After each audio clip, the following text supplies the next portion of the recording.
So I'm going to do a question on bonding. So this is quite a long question, but covers quite a lot of content. We're going to start with, well, start from the beginning.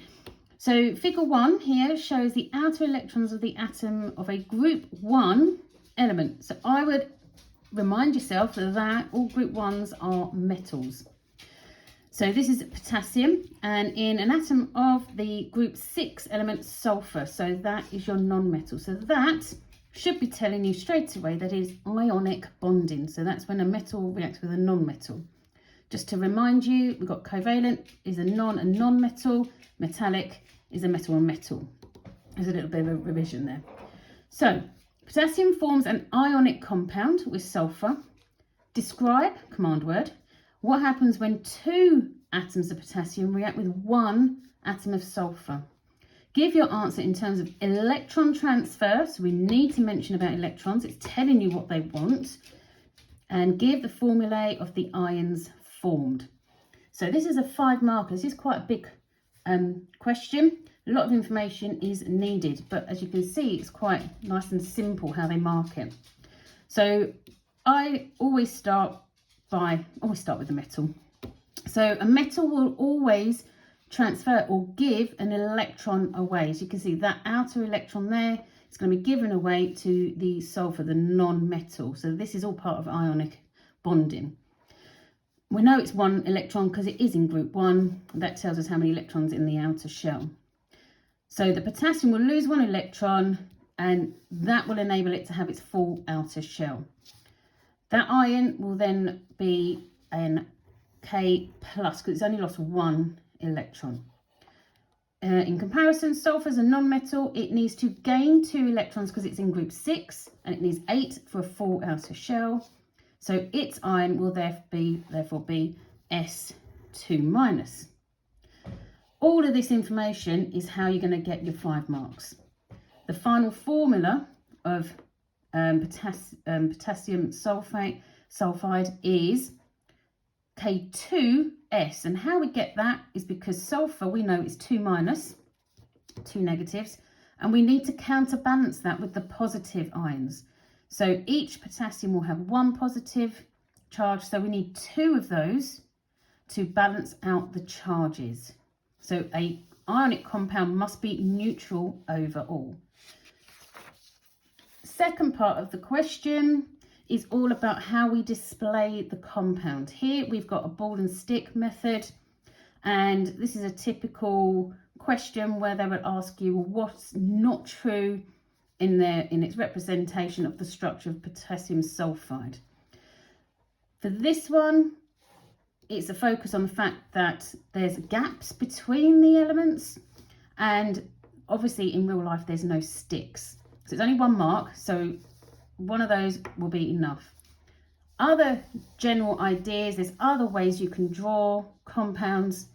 So you could also mention the size of the ions or the atoms. You could say there's no electrons displayed, or there's no charges on the ion displayed. So they're your common reasons why a particular model is not well represented.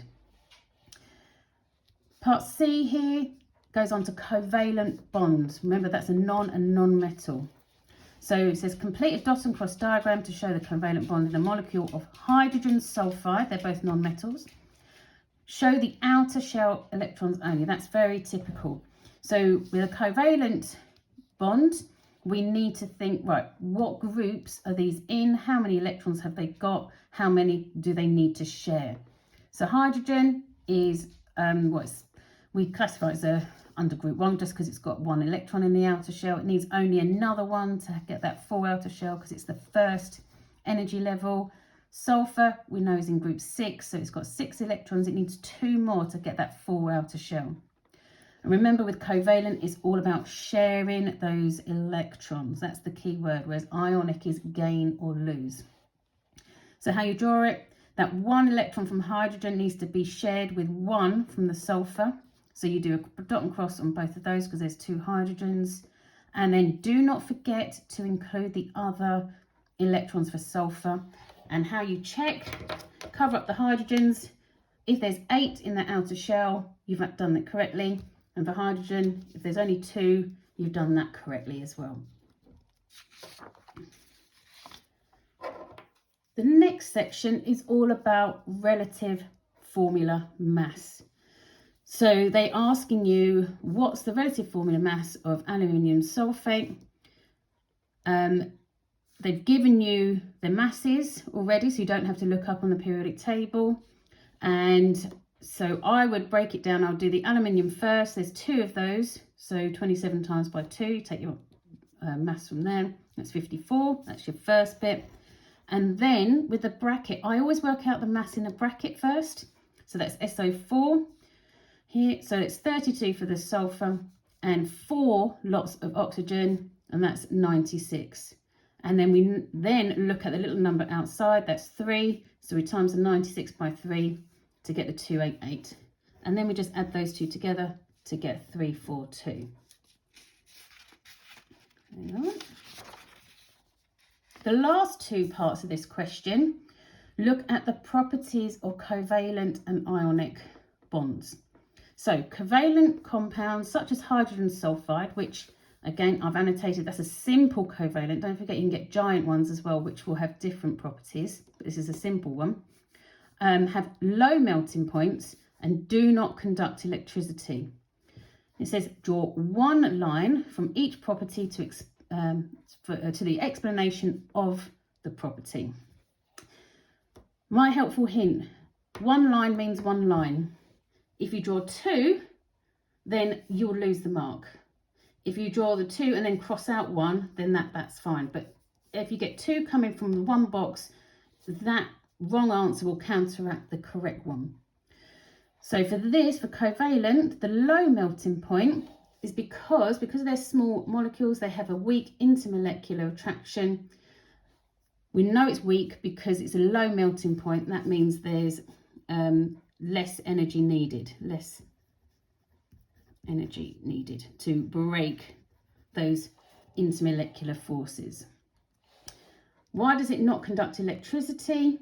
That means because in this case, there's no charged particles free to move. This is one of the specifications for conducting electricity. You need to have free moving charged particles. So for covalent, we do not have positive and negative ions. That's ionic. Covalent is all about sharing those electrons, and they do not create ions. With the last section, this is about ionic properties. They have high boiling point, and conduct electricity. Now, revision purposes here, whenever anything conducts electricity, there are 2 situations involved. Either they have free ions, for example, ionic bonding, or they have delocalized electrons. So again, one line from each of the properties. So the reason why it's got a high melting point in this case, bonds are strong. A high melting point means there's a lot of energy and there's strong bonds. Ionic and covalent bonds are really strong, covalent more so. Why they conduct electricity? In this case, because it's ionic, they have ions that are free to move because you've got your positives and your negatives. If we elaborate and eliminate the others, electrons are free to move. There's no electrons involved in ionic. That's more metallic, or that is metallic bonding. There are no charged particles. That's your covalent. Weak intermolecular forces not occurring here. There's the forces between your molecules. Because they're weak, that means they should have a low boiling point or melting point. But here we've got a high boiling point, so there's energy involved. So that is not the situation here. Bonds are weak. Again, high boiling point indicates that those bonds, those interactions are high because you need more energy. So again, not involved here. So that's why we got the answer there, that bonds are strong. Hope that's helped. Please subscribe for more exam questions.